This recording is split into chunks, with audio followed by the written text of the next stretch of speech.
Boa tarde, galera. Esse tutorial hoje a gente vai estar aprendendo como estar fazendo um berimbau. Esse é o passo a passo do instrumento mais usado na capoeira, o instrumento chamado berimbau.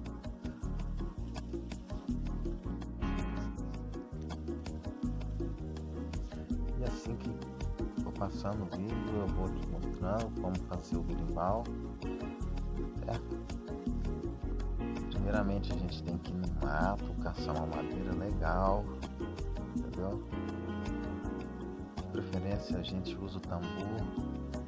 Aqui na região onde eu moro, a madeira mais conhecida que eu uso para fazer o berimbau é o tambor, mas também pode estar usando uma varinha de ipê. A varinha de ipê também é usada para fazer o ferrão, para trabalhar no curral, nas fazendas. Então aqui a gente acende uma fogueira e sapeca ele, depois a gente vai descascar ele todinho. Você pode tirar a casca dele depois que ele está queimado, ele sai com facilidade. Eu gosto também de dar uma raspadinha nele para ele ficar um pouquinho mais liso, porque essa madeira costuma ter um pouquinho de caroço.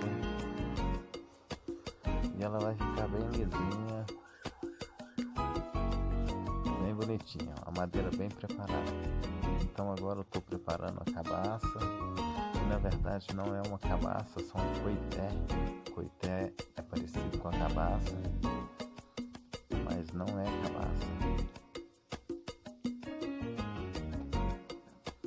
Então galera, aqui eu estou lavando o coité para tirar uma gordurinha que ele tem assim por fora. Agora eu já estou preparando ele, serrando para fazer a caixa acústica. Tá aqui, galera, pronto a caixa acústica.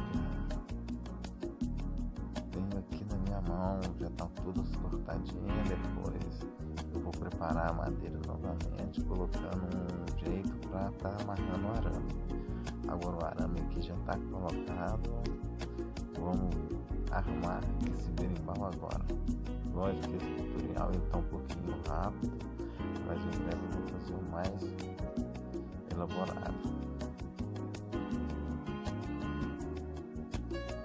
Então, posicionando para armar o berimbau.